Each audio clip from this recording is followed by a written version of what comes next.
Search pastor இறந்துட்டாரு.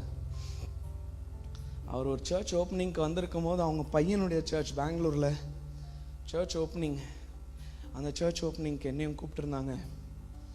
கூப்பிட்டுருக்கும் போது அப்பா பெரிய சர்ச் அப்படின்னா அந்த சர்ச்சுக்கு ஒரு 20-30 பேர் வருவாங்க. அப்பா அந்த பையன் சர்ச்சுக்கு வந்து வெள்ளையும் ஒயிட்டு வேஷ்டி ஒயிட்டு ஜுப்பா போட்டு வந்துட்டு சொல்கிறார், என் பையனுக்கு நான் இந்த சர்ச் இந்த பையன் ஓப்பன் பண்ணியிருக்கிறான், ஒரு gift கொடுத்துருக்குறேன் அப்படின்னாரு. நாங்கள் எல்லாரும் நினச்சா பெரிய சர்ச் பாஸ்டரில் லட்சக்கணக்கில் செக் ஏதாவது எழுதி கொடுத்துருப்பார் போலன்னு. கிஃப்ட் என்னன்னு சொன்னார். எனக்கு ஆச்சரியமாயிடுச்சு.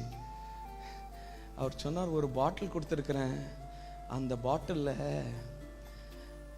லேயரா என்னுடைய சரீரத்தில் இருக்கிற இது என்னது ஸ்கின்னுக்கு என்ன சொல்லுவாங்க, தோல் கொடுத்துருக்குறேன்.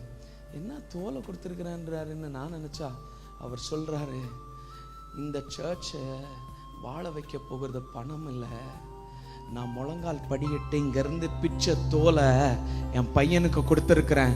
நீ வாழ்க்கையில் ஜெயிக்கணுமானால் பணம் இல்லை உன்னை ஜெயிக்க வைக்கிறது, ஜெபம்தான் உன்னை ஜெயிக்க வைக்கணும்னு கற்றுக் கொடுத்தாராம். ஓ மை காட், இன்னைக்கு நம்ம பிள்ளைங்களுக்கு என்னென்னமோ சேர்த்து வைக்கிறோம்ல, இது வாழ வைக்க அவனை. படிப்பு எவ்வளோ இம்பார்ட்டன்ட், படிப்பு ரொம்ப இம்பார்ட்டன்ட். வாழ்க்கையில் அவன் எப்படியாவது படிச்சுட்டான்னா வாழ்ந்துருவான். ஆனால் தேவ பிள்ளை அதை விட அதிகமாக நீ நம்ப வேண்டியது எதை தெரியுமா? ஜெபமும் தேவனுடைய சமூகமும். ஆமென். உங்க பிள்ளைகளுக்கு நீங்க கற்றுக் கொடுக்க வேண்டியது என்ன தெரியுமா? அவனுக்கு ஆபத்து வந்தால் அவன் நம்ப வேண்டியது மனிதர்களை அல்ல, நம்ப வேண்டியது தேவாதி தேவனை மாத்திரம்தான்.